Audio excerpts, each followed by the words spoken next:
Rouse yourself. Why do you sleep, O Lord? Wake up, do not reject us forever. Why do you look the other way and ignore our pleadings of feeling alone and rejected?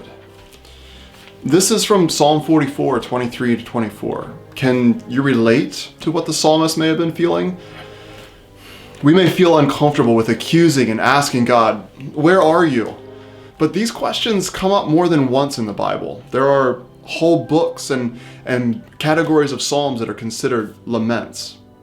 And interesting note, there's only one book in the Bible that is named after an emotion, Lamentations.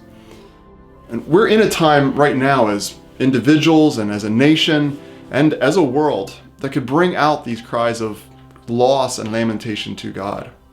In the past several weeks, we have lost. We've lost schedules, normalcy, and expectations. Many have lost money, jobs, future financial security. We've lost the ability to see each other and to hug people. Some have lost people dear to them in this life and cannot comfort or grieve for family members in the traditional manner. We as pastors and deacons have been calling around to check in on people, and most are hopeful and asking for ways that they can help others. But there's also an underlying sense of loss in our life and just not knowing because, well, we don't know. And I'm afraid that sometimes because everyone is going through loss, that we don't want to burden others with our sense of loss or our burden. But we need to. That's the gift of community. That's the gift of lament and why there's so many communal psalms and songs of lament. We can name things that we've lost. We can pause and, if necessary, weep with others, and others can weep with us.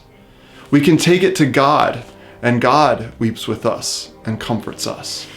Many consider the book of Job to be one of the oldest books of the Bible, and it's basically a long poetic discourse of Job lamenting his loss to God. And it's in Job's lamenting that it eventually brings him closer to the divine, to God.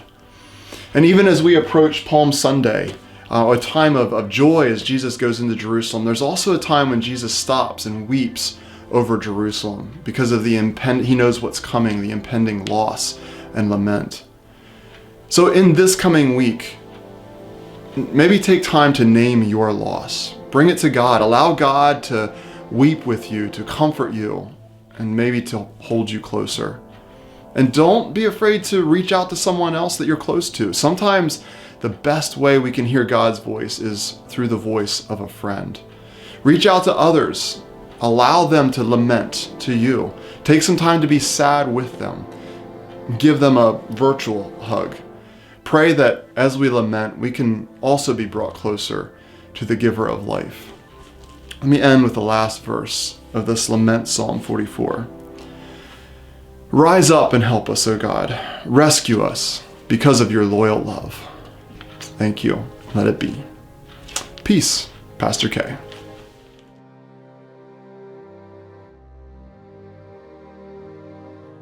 There is so much lost in this world, O Lord, so much that aches and groans and shivers for want of redemption, so much that seems dislocated, upended, desecrated, unhinged, even in our own hearts. For we feel this. We who are your children feel this empty space where some lost thing should have rested in its perfection. And we pine for those nameless glories, and we pine for all the wasted stories in our world, and we pine for those present wounds. We pine for our children and for their children too, knowing each will have to prove how this universal pain is also personal. We pine for all children born into these days of desolation, whose regal robes were torn to tatters before they were even swaddled in them. Rise up, O Lord, and rescue us because of your loyal love.